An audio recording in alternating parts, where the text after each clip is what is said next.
everyone. Hello. It's me, your friendly neighborhood book-loving girl, Mini-Koneko. Yep, it's me, live in my favorite cozy white sweater, all ready to chat about books from right here in this virtual space. Seeing you all tuning in makes me so incredibly happy. The current time is... Check's virtual clock. April 13th, 2020, 10:50 now. And you know what that means. It's officially time for Mini-Koneko's reading chat live stream. Why? Seriously, I've been dying to talk to you all. I've got so many bookish thoughts swirling around in my head. I might get super energetic and talk really fast, maybe even do a little dance when I get too excited about a story, but I hope you'll just think, there goes Mini-Koneko, and enjoy the ride with me. Of course, I'll be keeping an eye on all your comments and questions. Please tell me what you're reading, suggest books, ask me anything. Let's have an absolutely amazing time getting hyped about books together. Okay. Are you ready? Let's kick off this reading party. I'm so pumped. Why? This is going to be fantastic. Let's go.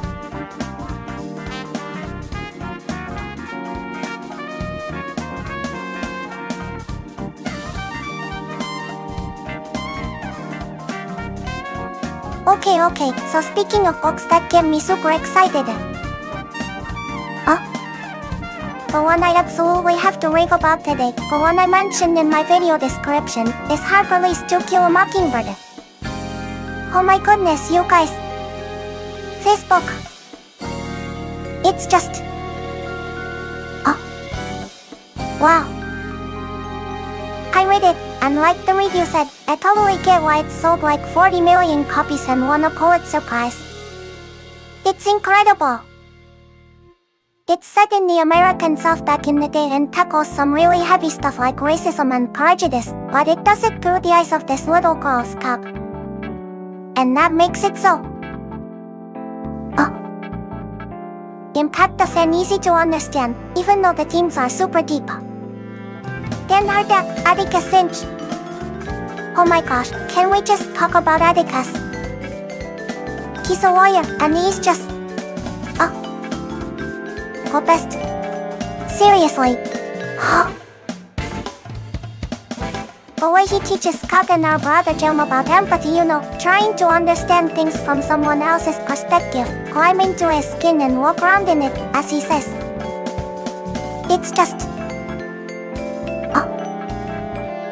chef's kiss perfect. And the core idea, it's a sin to kill a mockingbird thing? Because mockingbirds just make music for us to enjoy and don't do anyone any harm. That message about protecting the innocent and not causing needless harm. It hit me right here. It applies to so much more than just the story itself, Watching Atticus stand up for what's right, defending Tom Robinson even when it's unpopular and dangerous. His quiet courage is just awe-inspiring. And seeing Scott and Jim learn and grow throughout the story. It felt like I grew a little bit reading it too.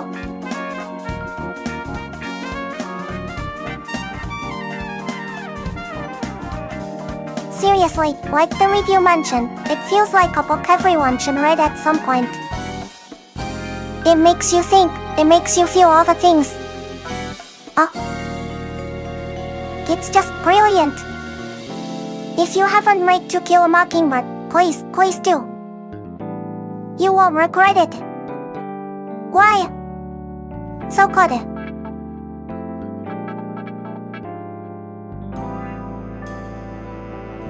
Speaking of To Kill a Mockingbird, oh my gosh, that book just stays with you, right?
Okay, so speaking of books that really make you think, like To Kill a Mockingbird showing us those deep social issues, you know what else blows my mind?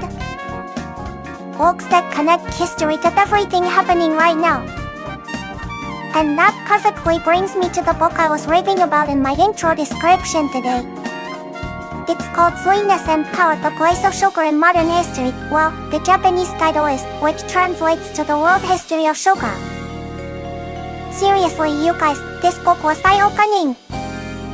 The intro text wasn't kidding when it said learning about sugar's history helps you understand world history. It's not an exaggeration at all. The craziest thing is how sugar became a world commodity. Think about it. Europe, Asia, Africa, the Americas, sugar was traded everywhere, and it dragged all these places into its story. It started mostly in tropical places like Indonesia, right? Then it spread west with the rise of Islam, and eventually hit Europe through the Crusades. But back then, it was super expensive because it could only be grown in warmer parts of southern Europe. The real game changer? The Age of Discovery. When Europeans colonized the Americas, they basically turned huge parts of South America into giant sugarcane plantations. Suddenly, relatively cheap sugar flooded Europe. People started putting it in their tea, their coffee. It became essential. But, and this is the huge, heavy part, this created problems that are still affecting us today. To work those plantations, millions of enslaved Africans were forcibly brought to the Americas. It was brutal. And because all the land was used just for sugar, the colonies couldn't grow their own food. They relied on imports. So, later, when the colonial system weakened and the ruling countries pulled out of the sugar business, what was left?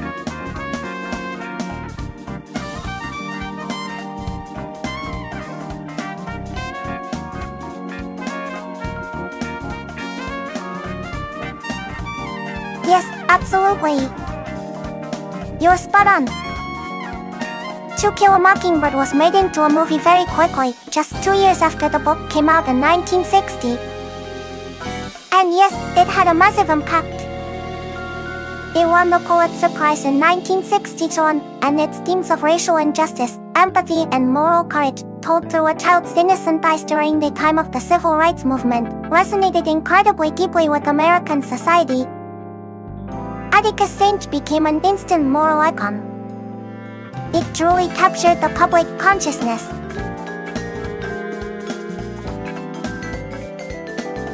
Okay, speaking of impact of books hitting the screen fast like To Kill a Mockingbird, it reminds me of Gone with the Wind, you know? That book was also a mega hit, and the movie came out just 3 years after the book was published in 1936. It tackled huge historical events like the Civil War, though from a very different angle. It's amazing how some stories just capture everyone's imagination so quickly and become these massive cultural moments. Why?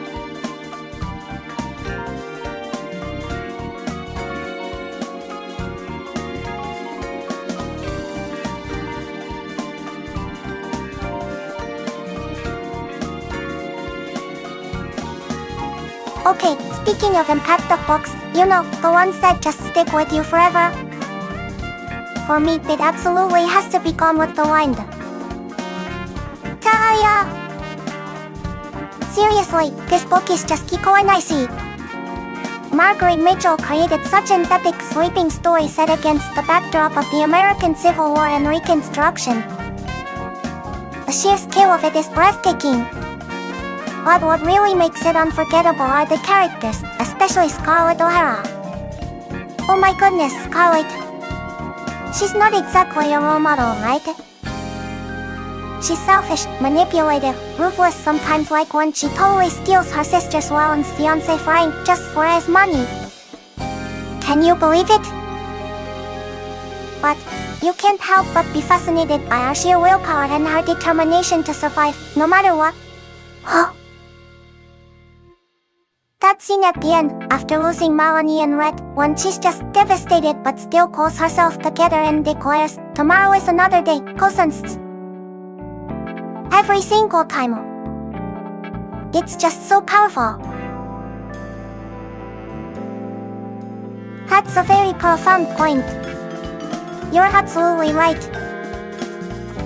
When we were talking about, we touched on the immense human cost, the history of slavery, the harsh labor conditions, and the lasting economic damage in producer regions.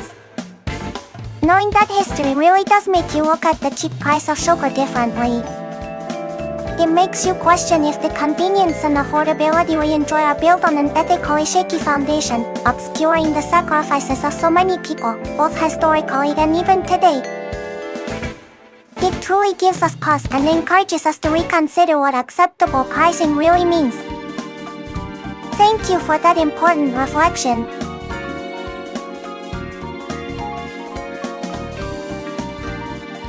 Right. Thinking about the hidden costs behind something like cheap sugar totally makes me think about fast fashion too, you know. Like, those super trendy clothes that cost almost nothing. It really makes you pause and wonder about the real story behind the price tag, doesn't it? It connects to so many global issues and ethical questions. Wow! It's a lot to unpack.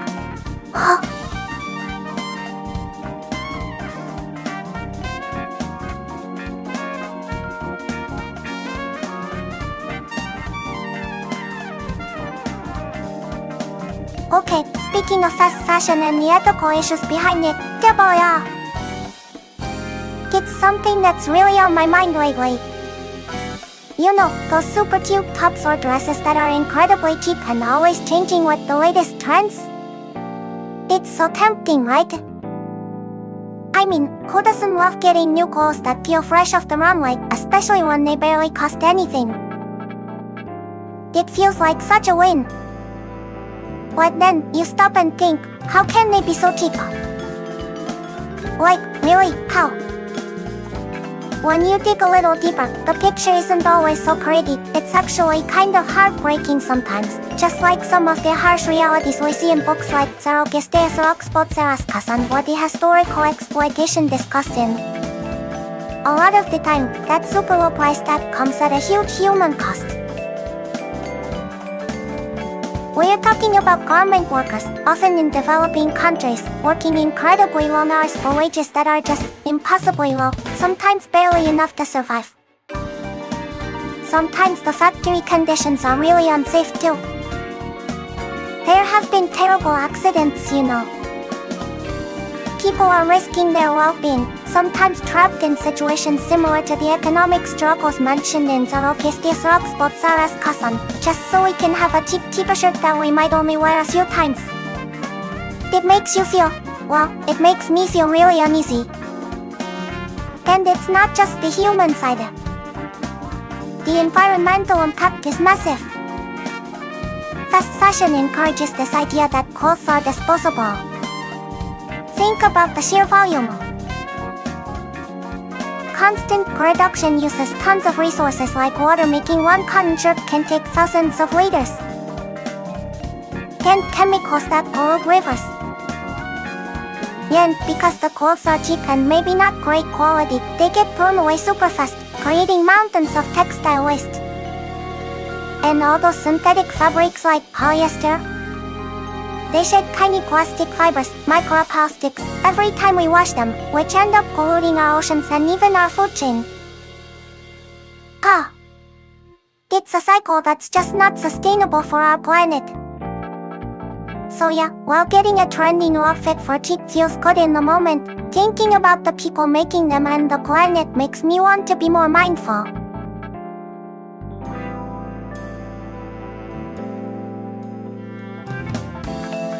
Maybe buying less, choosing better quality pieces that last longer, looking into second-hand options, or supporting brands that are transparent about their supply chains and trying to do better.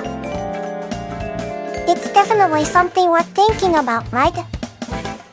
It's complicated, but important. What do you all think? Let me know in the comments.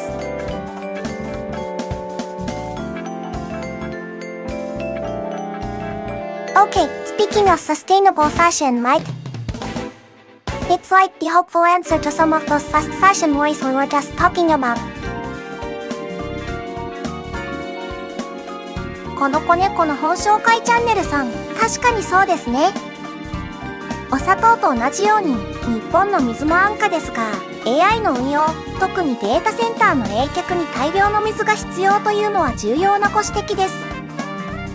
AI 語などで語られる AI の進歩は、エネルギーだけでなく水のような資源も大量に消費しますよね。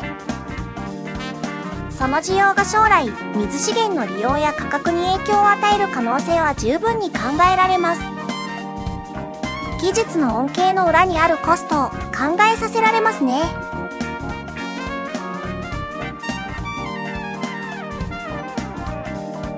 確かに AI って電気をたくさん使うイメージはあったけど、まさか水までガブ飲みするとは思いませんでしたよね。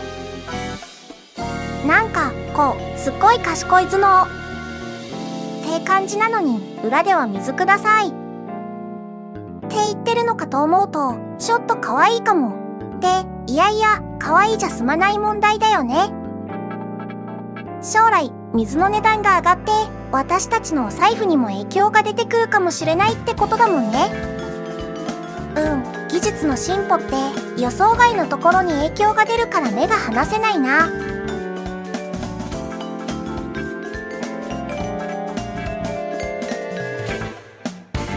Okay, speaking of water usage at night, well, it's kind of mind-blowing, isn't it?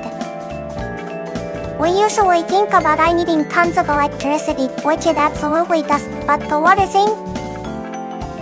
It caught me by surprise too. Turns out, AI systems, especially the massive data centers that train and run them, are incredibly thirsty. Like, seriously guzzling water behind the scenes while they're doing all that amazing thinking and learning we read about in books like I. So, why all the water, you ask? Well, think about those giant warehouse-sized buildings filled with racks upon racks of powerful computer servers. They're crunching immense amounts of data, running complex algorithms 24/7. All that processing generates a massive amount of heat. Charaya! They get super hot, just like your laptop might when you're running something intensive, but on a gigantic scale. To prevent these servers from overheating and failing, data centers need powerful cooling systems. And one of the most common and effective ways to cool things down on that scale is using water. Often, they use evaporative cooling, where water is evaporated to dissipate heat, kind of like how sweating cools our bodies down, but for machines. This process consumes huge volumes of water constantly. We're not talking small amounts here. Some studies suggest that training a single large model can consume hundreds of thousands, or even millions, of liters of fresh water. That's comparable to the amount of water needed to produce hundreds of cars or fill dozens of swimming pools.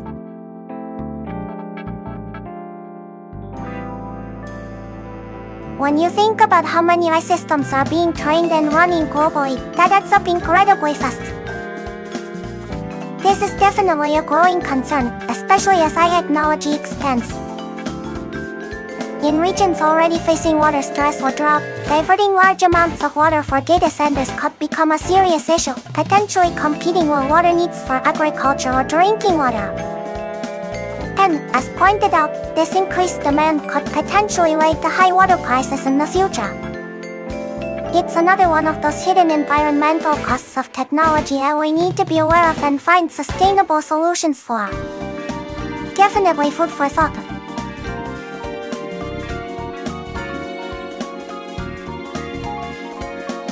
Okay, speaking of ice environmental impact, gosh, it's really something to think about, isn't it? It's kind of wild because I could be amazing for the environment.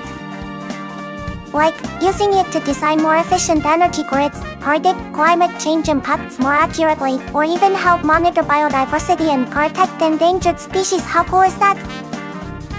I get really excited thinking about those possibilities.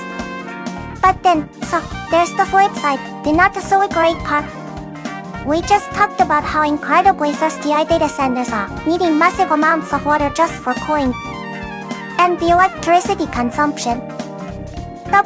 It's astronomical.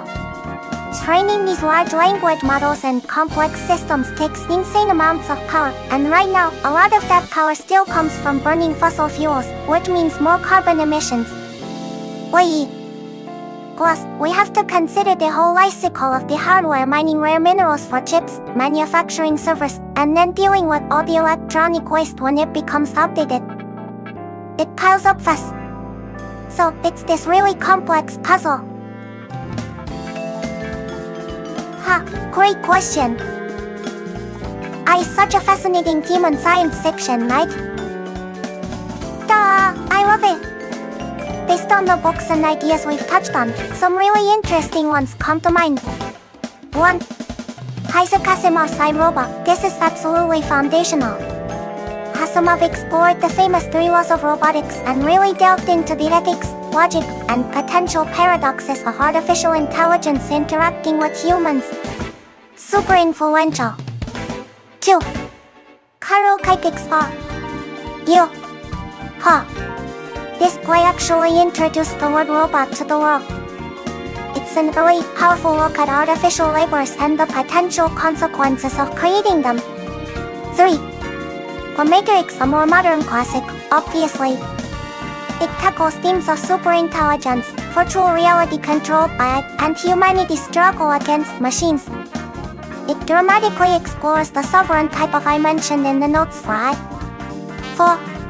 Liu Cixon's The Three-Body Problem. While maybe not strictly about develop I in the same way, it deals with vastly superior alien intelligence and technology, touching on themes of communication, control, and the immense power of non-human intellect, which definitely overlaps with discussions around superintelligence.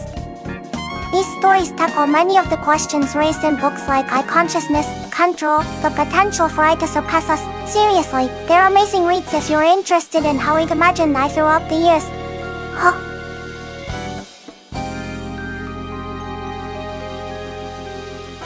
Well, talking about those stories gets me thinking. It's so interesting how writers like Asimov were exploring these deep questions way before we had anything like the tech in it. It makes me wonder what sci-fi writers today are imagining that might become real next. So exciting!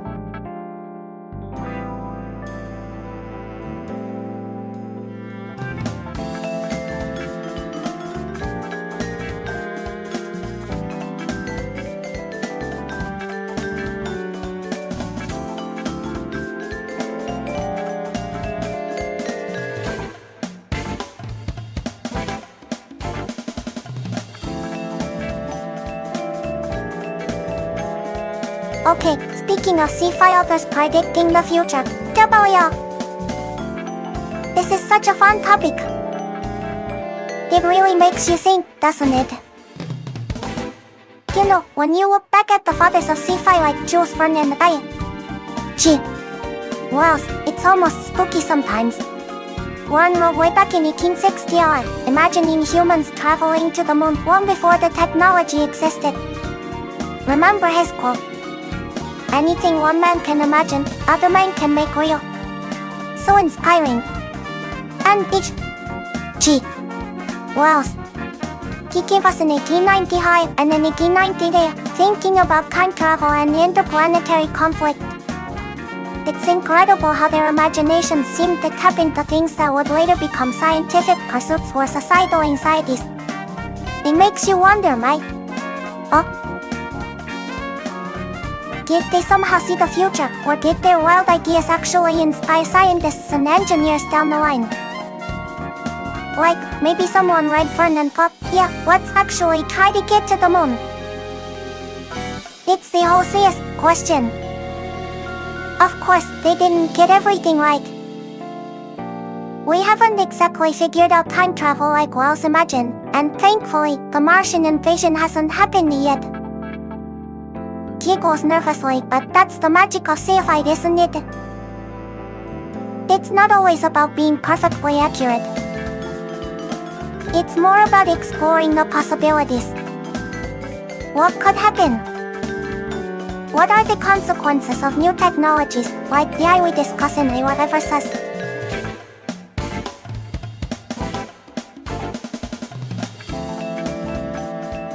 Modern sci-fi authors are doing the same thing today, grappling with high consciousness, genetic engineering, climate change, venturing out into the vastness of space like in the Foundation series, or even they're asking the big what-if questions about where humanity is headed. So, while maybe not crystal balls, sci-fi authors are like amazing scouts, venturing into the potential futures and sending back incredible stories that make us think, dream, and sometimes, maybe even prepare for what's next. Reading their visions is one of the best ways to stretch our minds about the future.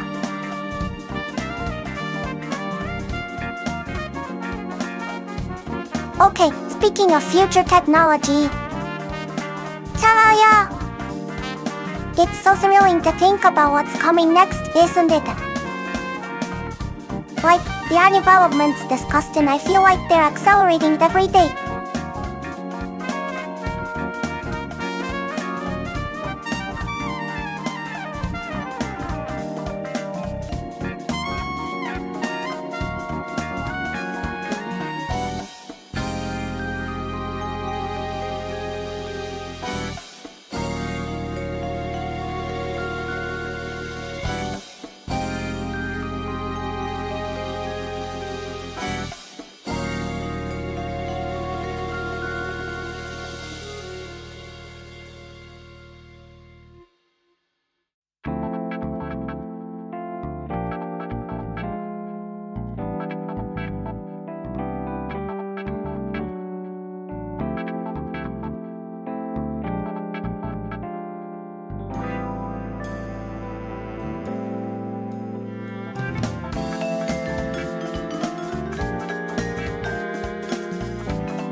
Speaking of wild possibilities and stretching our minds about the future, ta-da!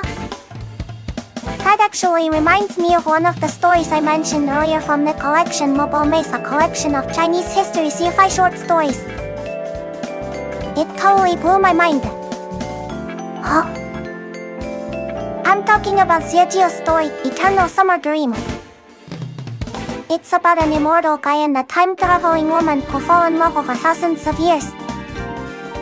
But get this, they meet each other in a completely different sequence. So, his first meeting might be our 10th, and her first meeting might be way later for him. Ta, how cool is that? It created this really unique feeling, like this weird temporal dissonance, but also super romantic. Especially the scene at the end of the world. For him, it's their last meeting, but for her, she can just go back in time. Ah, that mismatch was just chef's kiss. So good. It made me wish it was a full novel exploring that idea even more. Seriously fascinating stuff.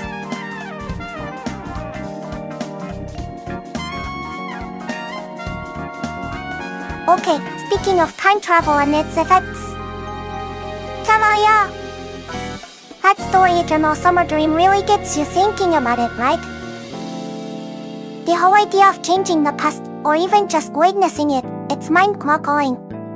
Imagine going back and accidentally stepping on a butterfly pole. The future is totally different. Or like in the story, falling in love across mismatched timelines, huh? The paradoxes alone can make your head spin. It's such a classic sci-fi trope, but authors always find new ways to make it feel fresh and terrifying or incredibly romantic. So cool. Huh?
Okay, speaking of time travel and how things can change unexpectedly. Ta-da! That actually makes me think of a completely different kind of story, but one with its own incredible heart-grinding twist. It's one I talked about in my introduction earlier, Dostoevsky's White Nights. Now, when you think Dostoevsky, you usually think heavy stuff, right? Like Crime and Punishment or the Brothers Karamazov, lots of gloom, crime, people dying, but White Nights feels totally different at first. It's set during those magical white nights in street Petersburg, you know, where the sun barely sets. So atmospheric. It tells the story of this lonely, unnamed dreamer who, one night by a canal, meets a crying young woman named Nastenka. They strike up this intense, immediate connection over 4 nights. He pours out his lonely heart. She tells him her story of waiting for her lover to return. It feels like this incredibly pure, beautiful, almost fairy tale-like romance blossoming in the twilight. Cha-ya! You get swept up in it. I even called it Pretty Dostoevsky in my intro. But, well, I might have sipped it a little. Giggles, because this is Dostoevsky after all. He doesn't just give you a simple happy ending. Just when the dreamer's hopes are soaring, when their connection feels deepest, when you're totally invested, bam! Dostoevsky pulls the rug right out from under you with a sudden reversal.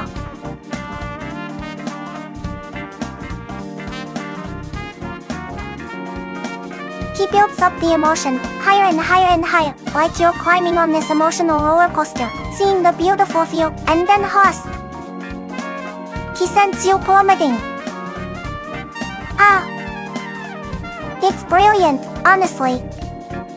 Even rereading it is amazing because you know the drop is coming, so you're just thinking, are they really going higher? Still higher? Oh no. It's intense. It's definitely different from his major novels, much shorter and maybe less complex, but that ending packs such a punch. It's a fantastic, bittersweet taste of Dostoevsky, perfect even if you're new to his work. Seriously, check out White Nights. So good. Huh?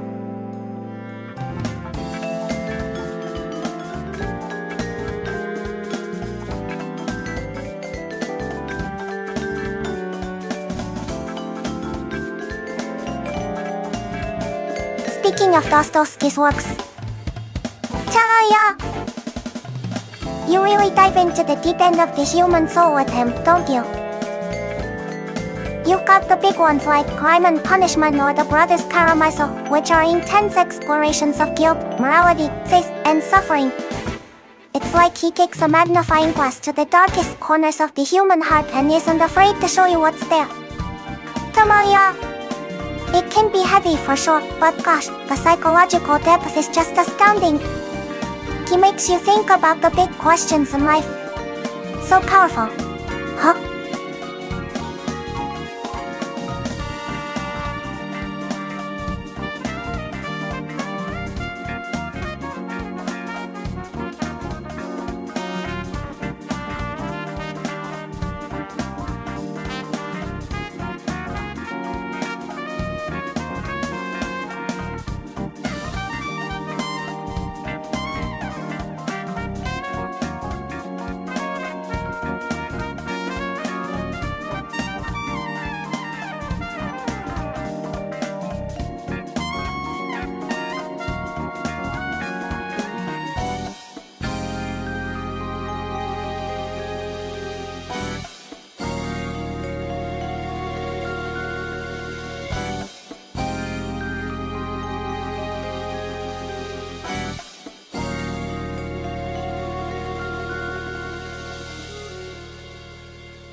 Okay, speaking of Dostoevsky and diving deep into the human condition, Mini-Koneko. Tell. It makes me think of another powerful, intense story, but from a completely different time and place. I'm talking about the one I introduced at the very beginning, Sakaguchi Ango's short story, Ichikokai, or The Idiot. This one is set right at the end of World War in Japan, a time of immense chaos and despair. The main character, Aizawa, is this disillusioned apprentice playwright, feeling totally empty inside, just going through the motions. Then he forms this strange relationship with a neighbor woman who is described as Hakayochi, intellectually disabled, but also possessing this kind of pure, unfiltered existence. The climax comes during a massive air raid. Yeah. It's terrifying. Before the raid, Aizawa was so fed up he almost wished they'd both die. But when the bombs start falling, something primal kicks in. He grabs the woman and fights to survive, dragging her through the burning city. That's what gets me. Even after losing everything, seeing the world destroyed, his reaction isn't some grand philosophical statement. He just focuses on the immediate need to keep going, to life, alongside her. Sakaguchi Ango, through this Hakayochi, pure character, seems to be saying, even when everything feels hopeless, just life. Just keep going. It's so raw and powerful, especially for such a short story. An absolute must-read. My heart pounds just thinking about it. Koench assists.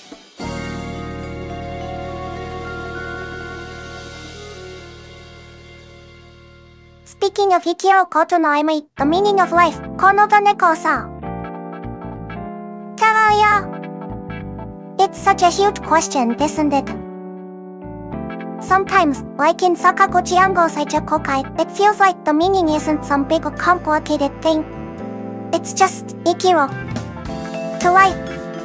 To survive the chaos, to find a connection, even if it's unconventional. Books explore this in so many ways, From grand philosophical searches to just finding joy in a good meal or a quiet moment. Maybe the answer changes depending on who you ask or when you ask it.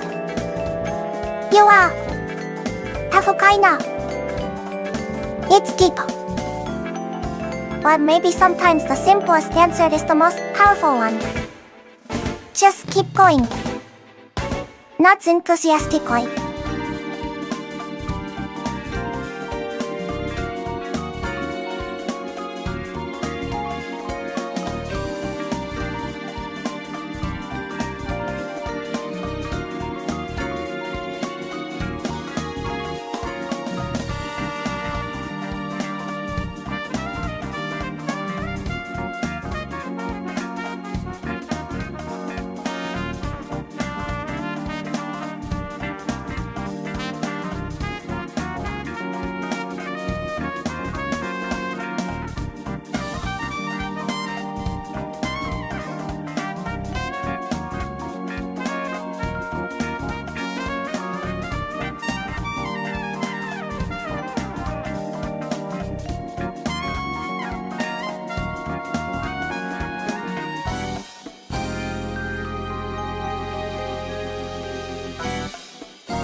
Okay, speaking of Hikiro Koto no Emi, the meaning of life, Mini-Koneko. Sometimes finding meaning isn't about the huge philosophical quest, but maybe about simplifying things, figuring out the how and what to do day by day to just keep moving forward. And that totally reminded me of the Sugoi book I mentioned in my introduction. It's the 5.1 method for simply getting results. Taraya! Kono Kaneko-san, listen, business books often throw all these complicated frameworks at you, right? There is idea state, all sorts of things.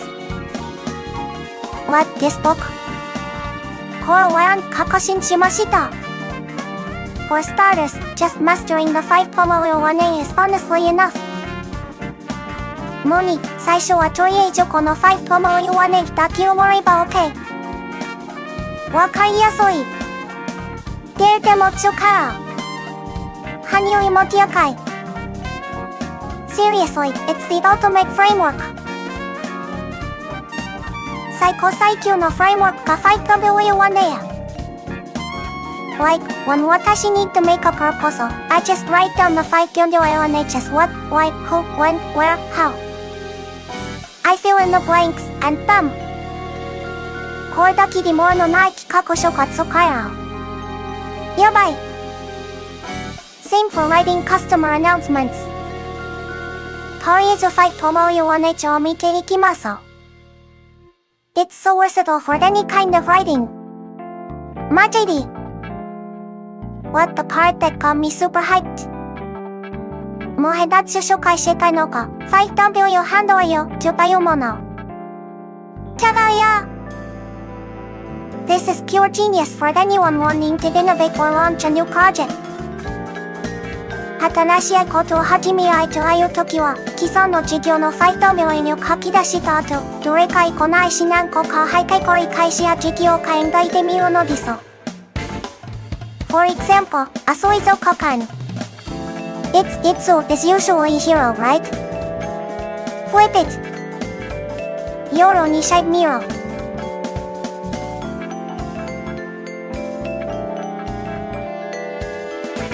Another aquarium, maybe target couples. ハマるようにしてみちょ。Ideas explore. オラハニャ。It's どこです usually 水の中。Flip it. 水を外。A bookstore outside, maybe visiting companies to sell business books like Yakao Ladies. Or reading picture books in the park. I'm the idea got such to you Mario. ただや。面白い。This book.